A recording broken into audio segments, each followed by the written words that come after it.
Missouri is one of the states in the U.S. that has significant restrictions on reproductive rights. One of those restrictions is a 72-hour waiting period that women must undergo in order to get an abortion. So they go to a clinic, they talk to a doctor, and then after they talk to the doctor, they have to wait 72 hours before the procedure happens.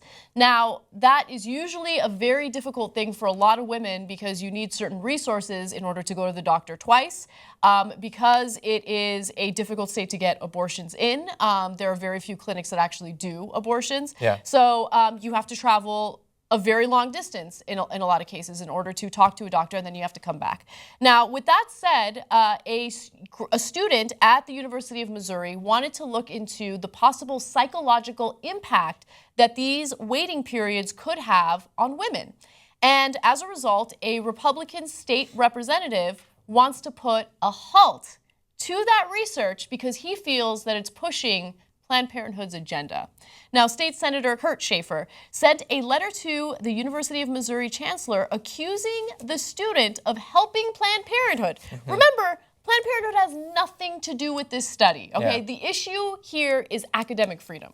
State law prohibits state employees from using taxpayer money to encourage a woman to have an abortion. Okay, fair enough, that might be state law, but keep in mind that no one here is encouraging anyone to have an abortion. The only thing that's happening is research into the possible psychiatric impact of these waiting periods. Which might turn out that, I mean, it might have the result that they want it to have, is that fewer women then go on to have abortions. That might be the research. And by the way, I also love that he's saying we can't look into the effect of this thing, implying that nobody has looked into the effect of this thing. But it should be state law, regardless of the lack of research. It should just be law. No one will ever be able to research it. It should be law across the country. It's such a great point. That's such a great point. And it goes to show you that they're not really concerned about life, because if they're concerned about people's lives, they would worry about the mental health of a woman who is seeking an abortion. They would care about that, right? But they don't care about that. They want to punish a woman who got pregnant and didn't want to have a baby, right? You had sex. You got pregnant, you must suffer the consequences. There are no easy outs in life. Yeah. That's what this is really about. It's about control and nothing more. If they cared about lives, they would also make an exception for women who were victims of rape and incest, but this law in Missouri does not make that exception for women who are victims of rape and incest. So that's another little piece of proof that this whole thing about life is not really what they're concerned about. Now, this study does not appear to be designed as an objective, unbiased research project, but rather as a marketing aid for Planned Parenthood, one that is funded in part or in whole by taxpayer dollars. Again, that's another statement from Representative Schaefer. Does he know that Planned Parenthood is not the only place that you can get an abortion in this country? That's just no idea. This is how stupid he is. He just Planned Parenthood. That's the only place. No, say that it's pro-abortion, which it doesn't seem to be necessarily pro-abortion. The student might be in favor of the waiting periods. You can't. I would love to find out how this individual state lawmaker found out about the research study. When I was proposing research projects at UT, I didn't get any media requests or anything like that. Nobody seemed to care in the state capitol. I guess I wasn't choosing controversial enough research.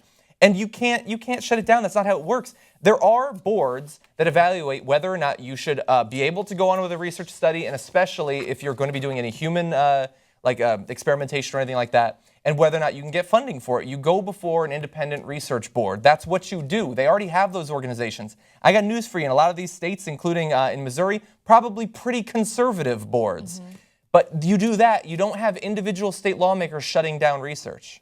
That's exactly right. I mean, there's no legal ability to do that. The Republican assault on academic freedom, education, and just intelligence is incredible. They hate it. They hate it. And the reason why he wants to shut it down is because he's afraid that this research is going to demonstrate exactly what we think it's going to demonstrate, that it does have a psychological impact or a psychiatric impact on these women. I mean, think about it. If you're desperate to get an abortion and then you have to deal with a 72-hour waiting period, I don't know. One thing that I do know for sure, based on the studies that I've read about abortion and what it does to a woman, how she feels about it afterwards, is that the majority of them usually report that they feel relief, right? Yeah. And he doesn't want that. Like, he doesn't care about how they're feeling or what they're going through or what this policy or this law means. He doesn't care about life. He cares about punishment and control, and that's all this is about. I do think it's true. I think you mentioned it, Anna. There's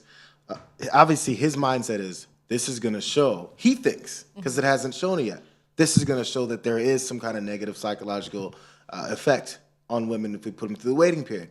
So without knowing, that has to be his fear, so he knows that's the potential thing.